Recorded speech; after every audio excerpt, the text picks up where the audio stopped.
যে তিনটি স্কিল আপনার জন্য অপরিহার্য যদি আপনি একজন টপ লিডার হতে চান। নম্বর 1, পরিবর্তনকে সুযোগে কনভার্ট করতে পারা। দেখুন, এই পৃথিবী খুব দ্রুত গতিতে এগিয়ে যাচ্ছে বা পরিবর্তন হচ্ছে।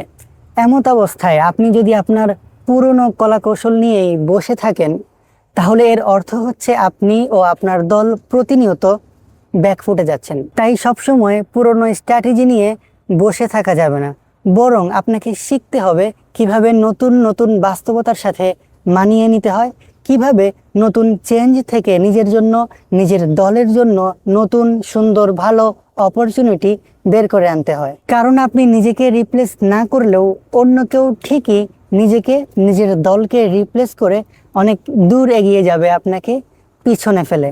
তাই আজ থেকে কোনো নতুন পরিবর্তনকে, চেঞ্জকে ভয় না পেয়ে প্রত্যেকটা নতুন পরিবর্তনকে নিজের শক্তিতে পরিণত করুন। নম্বর 2, যে কোনো ক্রাইসিস কনফিডেন্টলি হ্যান্ডেল করতে পারা। দেখুন, আপনি যেখানেই থাকুন না কেন সেখানেই সীমাবদ্ধতা, সংকট আসবেই। সেটা হতে পারে বাজেটের, সেটা হতে পারে সুযোগ সুবিধা, লোকবল বা ইত্যাদি যে কোনো কিছুতে।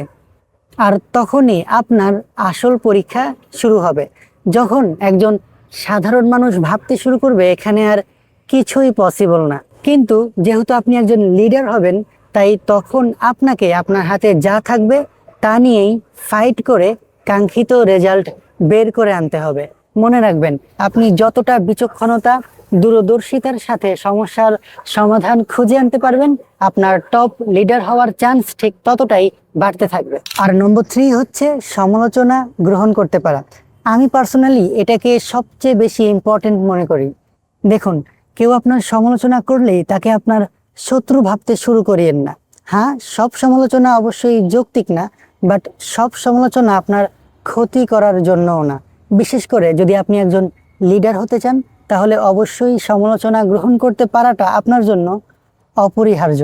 কারণ যে নিজের ভুল শুনতে পারে না, সে নিজের ভুল শোধরাতেও পারে না। আর যদি আপনি আপনার ভুল শোধরাতে না পারেন, তাহলে আর যাই হোক, আপনার টপ লিডার হওয়ার স্বপ্ন খুব বেশি দূর যাবে না।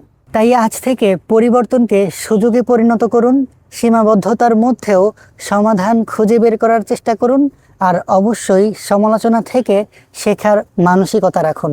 মনে রাখবেন, নেতৃত্বের মানে শুধু অন্যকে পথ দেখানো নয়, কখনো কখনো প্রয়োজনে নিজের পথ, গন্তব্যও পরিবর্তন করতে হয়।